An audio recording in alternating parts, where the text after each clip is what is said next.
Happy 2017, Jesse McDougall here doing a book review today on Trump, Think Like a Billionaire. This was the second Trump book that I read years ago. One of the things when I started doing this book review is that, wow, I've had this book for a long time, over 10 years I think over 10 years for sure. I've traveled, I moved so many different places over the last 10, 15 years. A lot of material possessions come and go, but this book, it stayed with me. Why is that? So just kind of pretty interesting. I read this book right after I read The Art of the Deal. I found after reading the second Donald Trump book, I didn't really need to read another Donald Trump book. I don't want to say he's saying the same stuff over and over again, but you kind of get the cut of his jib. You get what you can learn from him, and you got to move on, right? So let's get into it. I highlighted a lot of stuff in here.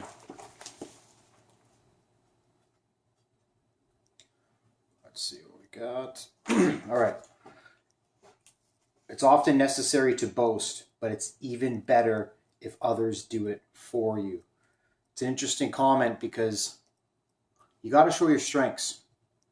So sometimes I tend to validate myself, but it depends who you're validating to. Some scenarios, a little validation is good. Showing your strengths, telling people what you can do.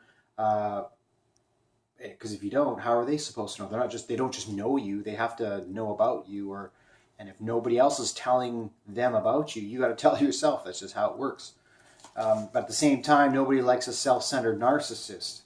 But anyone, if you talk about, say, some of your strengths and you come with good intentions, if anyone thinks that you're a self-centered narcissist, you don't want those people around anyways, so they can piss off. The best way to impress people is through results. Yes, actions speak louder than words. And I've also, my teenage years, a lot of my 20s, my motto was hit hard, talk later. Because I'm an accountant by day, fighter by night in my 20s. That's just it sounds cool and catchy, but that's what I did. So hit hard, talk later. Only thing that matters is results. And the thing I love about success, you can't argue it. You made $500,000 in profit this year? Great. You can't argue that. Someone tells you you're a suck. It's like, okay, well, how much did you make? Right? It's not just about money. It's about money, and with my philosophy, the martial arts of money, having that balance. You need that yin-yang, that pendulum.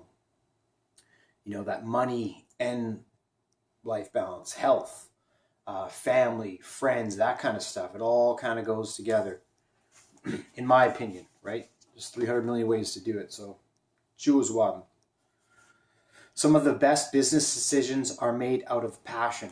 Yep, follow the heart. But at the same time, follow the heart. You can't just be a tree hugger and all zen all the time and follow the heart and everything's going to work out. No, wake up, educate yourself on numbers. Everything comes down to ones and zeros, numbers. That's why I focused how long on accounting and numbers and studying business, because that's what matters at the end of the day. Love it or hate it, money matters in our world, in North America, and I'm pretty sure the rest of the world. So you figure that out, and my philosophy is people's problems. I don't want to throw a number, but a good majority of all the problems in life come from people having money problems. If they didn't have money problems, you probably wouldn't have these other secondary problems, in my opinion. When it comes to the commission, whether you're selling, buying, or renting, always negotiate. Never pay a fair price, always negotiate for a rate. Let's see here. Before you start looking for a house or even figuring out what you can afford to buy, make sure you have the money socked away. It's no point, because if you do not purchase a house on emotion, purchase a house on a strategic decision. Don't lose sight of the checks and balances, because ultimately it will come down to your checks and balances. And that's for me with my controller experience, being in charge of 12 companies in 5 different countries, and a group of them was publicly traded stock on the stock exchange, the pink sheets. Comes down to checks and balances, man. Oftentimes, having a good accountant is the difference between winning and losing. That comes out of one of the Rich Dad, Poor Dad Books 10 Things Before You Quit Your Job. And that's one of the mistakes I made my second year of internet marketing, was things are going just too fast. Like, they're going very fast, that my financial reporting standards had a lack. Like, I had to pull back on them a bit. I have excellent financial reporting standards, and I must know how much money I made at the end of the day, yes or no. Question of numbers. And I let that slide a few times and made some mistakes, but that's what you do when you're learning. And the reason why I had to let some of those financial standards slide a bit was because there's too much going on. When you're building a company, it's not like you can't sit here in a chair and say, oh, you know, this person go do that and that. If you think that's going to happen, other people are going to build your company when you're first starting out. You got another thing coming, man. If you want to build your own company from a startup with a bootstrap model, without getting any funding, you better be able to wear 4 different hats and juggle 10 different things at once.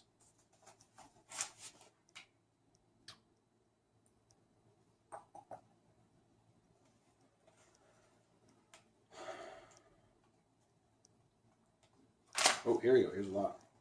Drive a hard bargain and don't be afraid to walk away. Tough customer, right? I've learned I actually feel I've got respect out of business relationships before. Being a tough customer, but doing a fair deal, right? Tough customer means just not getting pushed around. Don't accept what you don't want out of the deal. It has to make sense for me, business-wise, ones and zeros, and it has to make sense for you, ones and zeros. That's what I always try to strive towards. Same with Rockefeller.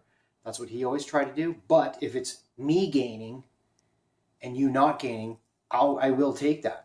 But if it's me losing and you gaining, I will not accept that. And you can basically break all business deals, conversations, meetings, agendas, just get right down to it. That's what you need to focus on. Are you going to win? Am I going to win? Yes or no? Really? Yes or no? Whose dollar goes from this pocket to that pocket, kind of thing. Never accept the first offer and always ask for better terms. Negotiate or be eaten alive. Very, very true. Mortgages are designed to be haggled over, and not to do so is the equivalent of burning money in the street. Thank you, Mr. Trump. Know the tax history of the property. That's true. That's true. Very true. If you want to see how much property taxes go up over, say, the past 10 years, if they're going up 15% every year, that's you got to factor that in. But if it's like 1 or 2%, you're like, okay, that can work. Look for hidden costs. There's always hidden costs, I find. Title insurance. Don't get caught unawares. How to pick an interest rate and a down payment. Oh, see, Mr. Trump talks a lot about real estate, obviously. The interest rate is like a yearly membership fee or utility bill. It's the amount you're paying to use the mortgage per year. The lower the interest rate, the higher the possible fees. If you're a good negotiator and want to free up as much money of your money as possible, you should try to get as low of a down payment as possible. That's true. Never do serious renovations on a property that you're renting. Keyword being serious renovations. For my properties, I have duplexes, and I do call it the lipstick package. I invest about $5,000 and do the paint of the wall, trim, new flooring, typically new door handles. I find those go a long way. Just buy new door handles. Don't use crappy door handles. Change the electrical outlets on the walls to new ones. Small things add up a lot. I call it the lipstick package. You buy a house, the brick and mortars, the frame of the house, it's pretty good. It's a little TLC. Can increase your property quite a bit. And not only that, if you're renting it out, make people want to live there. That's one conception I see with other landlords. They keep their properties looking like crap. Well, what are you going to attract? Who's going to want to live there, right? I don't want customers who don't want to live there. I'm providing a modest home for a fair price that you can bring your mom and dad over, and you won't be embarrassed that you're renting that place. You'll actually be proud that you call that your home. That's my philosophy with my real estate company, and it seems to be working well. Cheap is not always the best. Yes, I agree 100%. First, find the right person, and second, monitor his or her progress. That's true. If you do not stay on top of the maintenance, the property will deteriorate quickly. He talks a lot about real estate. Part 2, money. Let's see here. Money may not grow on trees, but it grows from talent, hard work, and brains. Sweet. I love Trump. And if you're young, don't think you don't have the experience to come up with good investment ideas. Education is a money machine. Very true. Very true. I decided to get a degree in business after switching out of computer science and into majoring in accounting, because I found that majoring in accounting would give me the best, and becoming a chartered accountant, give me the best core fundamentals of business principles across all industries. Basically, understanding the core value of how ones and zeros work, i.e., money in my account or money in your account or money in that person's account, and how to organize the money. And he's saying here, education is a money machine. And the last 2 or 3 years, I feel like my hard work is finally coming to fruition, because the amount of discipline and studying and testing and that I've put myself through over over the course of 10 years. Now I'm really, okay, I know the game. Now it's time to apply my knowledge for myself, for my own pocket and my own bank account.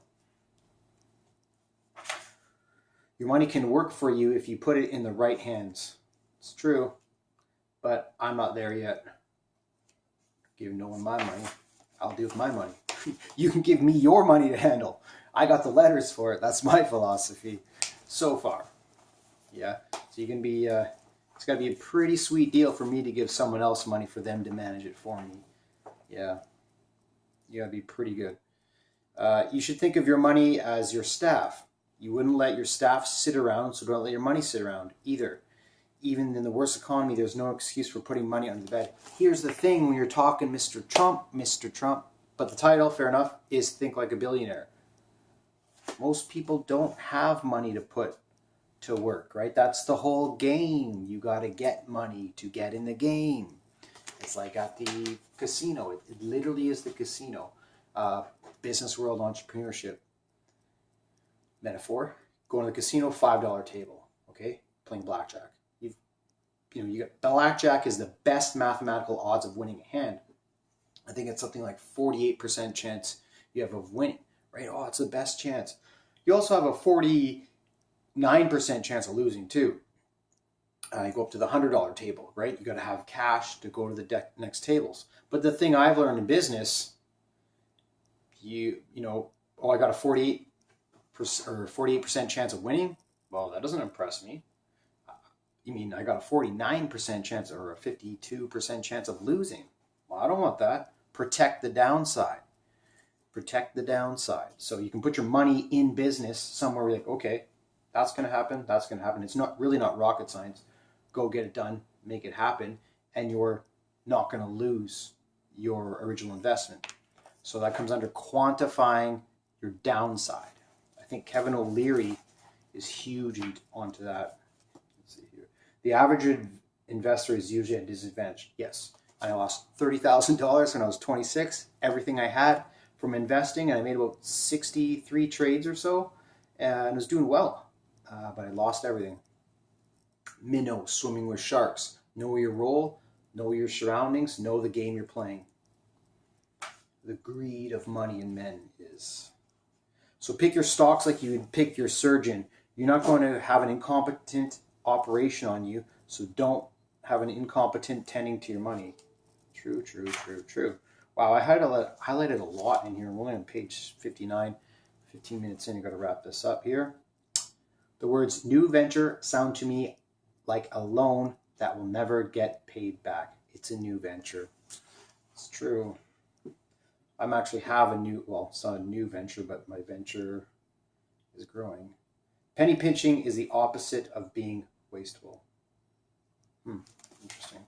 I've noticed that with a lot of the one percenters that I know, the successful businessmen. penny pinch every single deal. You penny pinch and nickel and dime and grind right down to everything. It's you learn by the experience, man. It's up to you. Learn the game. The more you're paying for something, the more the seller should be able to shave off the price. Once again, the more you're paying for something, the more the seller should be able to shave off the price. Yes. You'd be amazed at the discounts you can get if you simply ask. I believe, correct me if I'm wrong, someone, but I believe in India,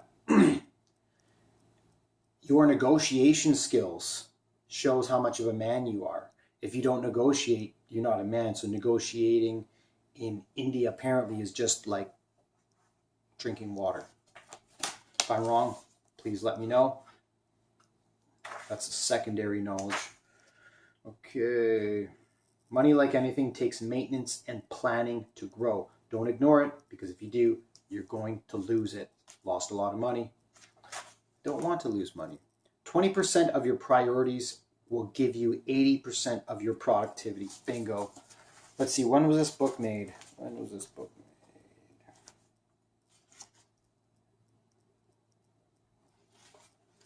This book was made 2004. So I need someone to fact check this. When was that 80-20% principle rule made up? Because Mr. Trump was talking about that in 2004. Anyways, amazing book. Lots in here. I like doing these book reviews because it refreshes my knowledge. Think like a billionaire. Happy New Year. Take care.